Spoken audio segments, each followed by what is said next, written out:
My wife and I were heading home from a company event when I unexpectedly received a message on my phone. The city lights blurred past as I drove, the hum of the engine the only sound between us. Lauren sat in the passenger seat, scrolling through her phone, her nails tapping lightly against the screen. I hadn't spoken in minutes, not since we left the event, not since I caught a glimpse of something that made my stomach twist. I wasn't supposed to see it. It was one of those moments where fate plays its cruel little tricks. Her screen lit up at just the right angle, just long enough for my eyes to catch the name, Ethan, a heart emoji next to it. The kind of detail you don't miss when you've been married for 5 years and your wife has never once put a heart next to your name. A normal person wouldn't have reacted right away, a normal person would have played it cool, but my body didn't wait for my brain to catch up. My hands gripped the steering wheel so tight it felt like my knuckles might snap, my foot pressed harder on the gas. Lauren barely noticed. I glanced at her again.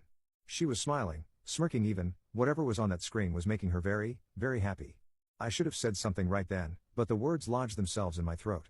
I could feel my heartbeat in my ears. I needed to know before I accused her of something this big. Then my phone vibrated in my pocket.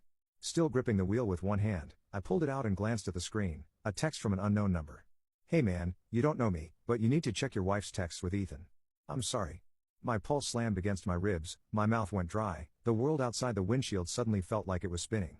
I didn't even realize I had slammed the brakes until the car behind us honked loud enough to jolt me out of my haze. Lauren whipped her head toward me, eyes wide.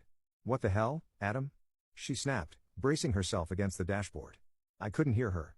Not over the rush of blood in my ears, not over the weight of the message sitting in my lap like a loaded gun. I inhaled sharply, forcing my voice to stay calm. "Who's Ethan?" It was just a name, a simple, harmless name, but I saw it the second it left my mouth, the flicker of panic in her eyes. It was barely a second, barely even noticeable, but it was there. Her mouth opened, then closed a beat too long before she said, "What? Not who? Not Ethan, who? Just what?" Like she needed time to think, like she needed time to lie. I turned my body toward her, gripping the phone so tight my fingers ached. "Who the hell is Ethan?" And just like that, the air in the car turned thick, suffocating. The city outside blurred into nothing because I already knew. I knew before she even opened her mouth. Lauren blinked once, twice, then she scoffed, like I had just asked her the dumbest question in the world. "Are you serious right now?" she said, tossing her phone into her lap and folding her arms, defensive. Classic. Ethan is just a friend from work. Jesus, Adam. She was good, too good. The way she rolled her eyes, the way she acted like I was the one being crazy, it was rehearsed, practiced. She didn't even ask how I knew the name. That's what normal people do when they're innocent. Instead, she went straight to gaslighting. I wasn't having it. I unlocked my phone with shaking hands and shoved the screen toward her. "Then explain this." Her gaze flicked down to the message from the unknown number. For a split second, just one, her mask cracked. Her throat bobbed in a swallow, then, just as quickly, her face smoothed out, and she let out a sharp laugh. "Oh my God," she actually laughed. "You're seriously believing some random number over your own wife?" She reached for my phone like she was going to grab it, but I yanked it away. "Unlock yours," I shot back. That wiped the smirk off her face. "Excuse me? You heard me. If he's just a friend, unlock your phone and show me." Her fingers tightened around her own phone, knuckles going pale. She didn't say anything at first, she just looked at me, and I saw it, her brain calculating, weighing her options, deciding whether she could still talk her way out of this or if she needed a different approach. Then she did something I wasn't expecting. She smirked, a slow, deliberate smirk, as she turned her screen toward me. "Oh no," she said, fake pouting, "looks like my battery's dead." I nearly laughed out loud. The absolute audacity. I had just seen her texting. Her screen had been on 2 minutes ago. "Give it to me," I demanded. Lauren clutched it to her chest. "Wow, so this is what we're doing now? Snooping through each other's phones like insecure teenagers?" She shook her head, clicking her tongue. "I can't believe this." She still thought she could flip it on me. I stared at her for a long moment, my wife, the woman I had trusted for years, the woman who was sitting here, lying to my face so effortlessly it made my stomach turn. I wasn't even sure who I was looking at anymore. And then, as if the universe wanted to make absolutely sure I had no doubts left, my phone buzzed again. Same unknown number. "If she won't show you, check your phone bill. Look at the call logs. Promise you, man, you deserve to know." I had never checked our phone bill in my life. Why would I? We were married. We shared everything. There was never a reason to doubt, until now. I didn't even have to say anything.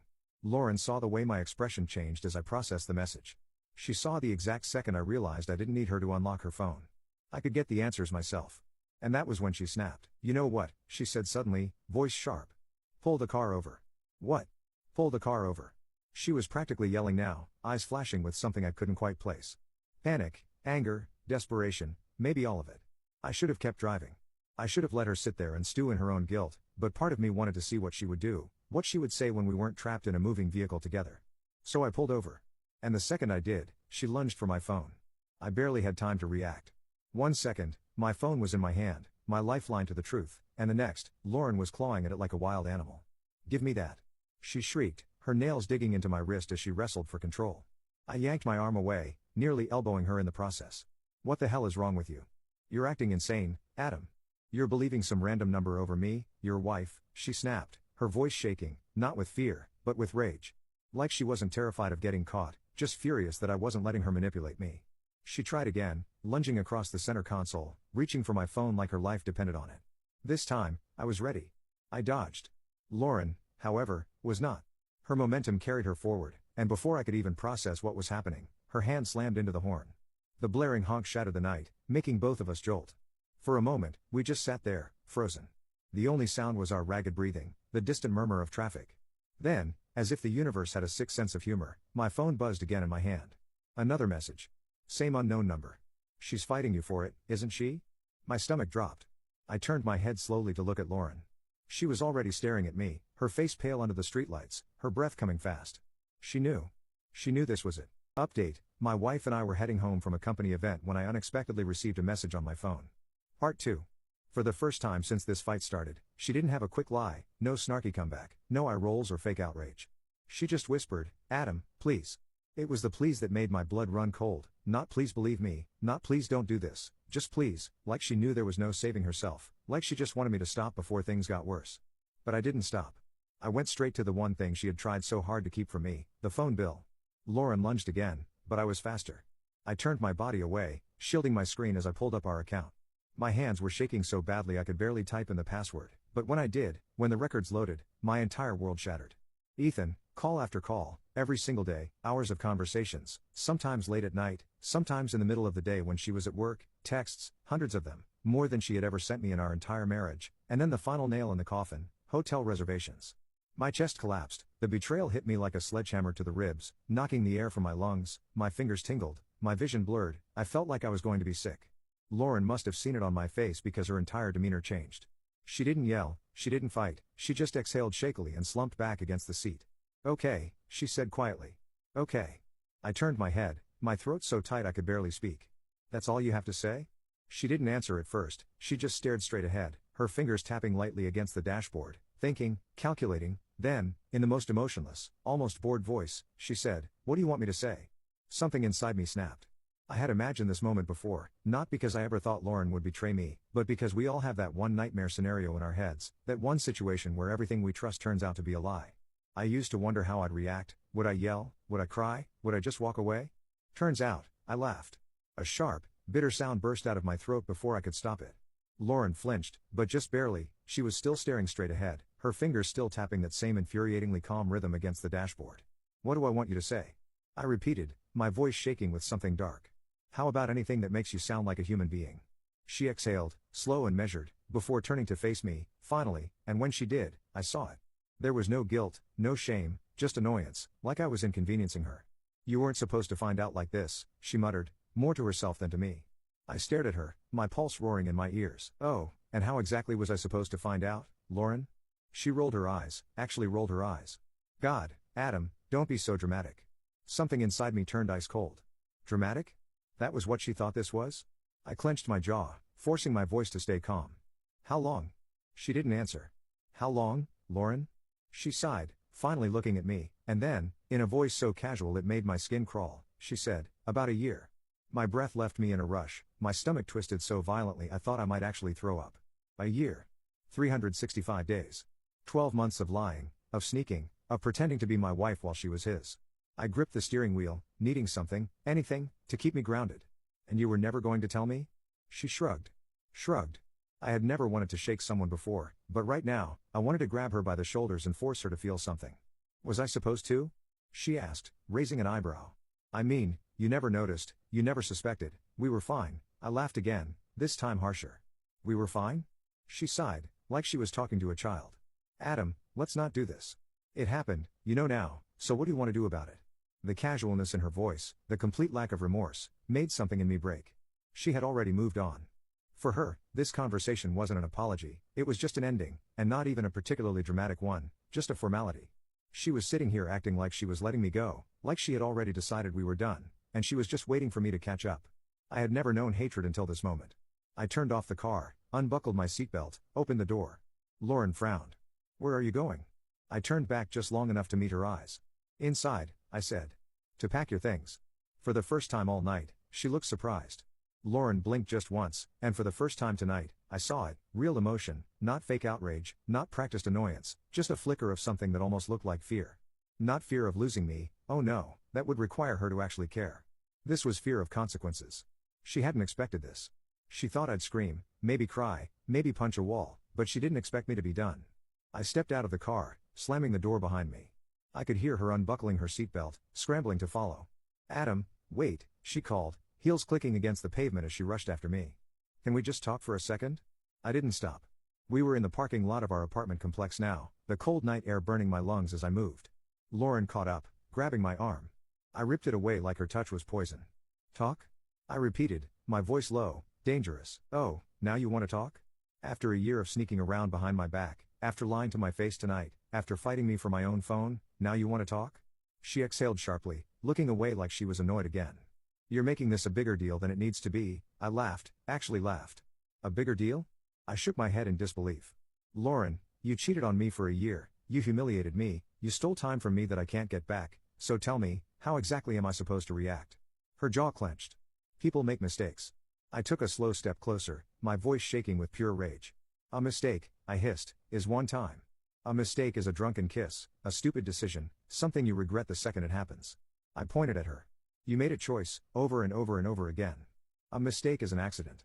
What you did was a lifestyle." She rolled her eyes again. "Oh my God, Adam." And that was it. That was the final straw. I turned on my heel and stormed up the stairs to our apartment, leaving her behind. Final update, my wife and I were heading home from a company event when I unexpectedly received a message on my phone. Part 3. I didn't wait, I threw open the front door and went straight to the bedroom. Everything in here felt like a lie, the bed we had shared, the pictures on the walls, her clothes in the closet, her perfume on the dresser. I grabbed the nearest suitcase and started stuffing it with her things. Behind me, I heard her enter. She was breathing hard, probably from running up the stairs, but I didn't care. "Are you serious right now?" she demanded. "You're actually throwing me out?" I didn't stop. I grabbed handfuls of clothes, shoes, makeup, anything that belonged to her, and shoved it into the suitcase. Lauren scoffed. "Jesus Christ, Adam, where am I even supposed to go?" I paused, turned to her slowly, and with a voice so cold it didn't even sound like mine, I said, "I don't give a damn." Her mouth opened, then closed, and for the first time all night, she had nothing to say. Lauren stood there, arms crossed, watching me toss her things into the suitcase like she was bored, not heartbroken, not regretful, just mildly inconvenienced. "You're being so dramatic," she muttered, rubbing her temples. I ignored her. I grabbed more of her clothes, yanking them off hangers so fast the plastic snapped. She could call me dramatic all she wanted, it didn't change the fact that she was leaving tonight. She let out a bitter laugh. "Wow, 8 years together and this is how you handle things? Like a child throwing a tantrum?" Something inside me burned white hot. I turned to her, gripping a handful of her dresses so tight my knuckles ached. "A tantrum?" My voice was eerily calm. "No, Lauren, a tantrum would be smashing your phone. A tantrum would be showing up at Ethan's house and dragging his ass out by the collar." Her jaw tightened. I let out a humorless chuckle. "But I'm not doing that, am I? I'm just making sure the woman who spent a year lying to me, sleeping in my bed while sneaking off to his, gets the hell out of my house." She rolled her eyes, but this time, it wasn't as confident. I could feel it, the shift. She was realizing that she didn't have control anymore. I zipped up the suitcase, yanked it off the bed, and shoved it into her arms. She barely caught it in time. "Seriously?" I stepped closer, dropping my voice. "Get out." She scoffed, shaking her head. "You really think it's that simple? That you can just throw me out and we'll never talk again?" "Yes," she laughed again, but there was an edge to it now. "What about the lease, Adam? My name's on it too." I smirked. "Good news, I already texted the landlord, told him I'd cover the break fee, so guess what? As of tomorrow, this place isn't yours anymore." Her lips parted slightly. "You didn't?"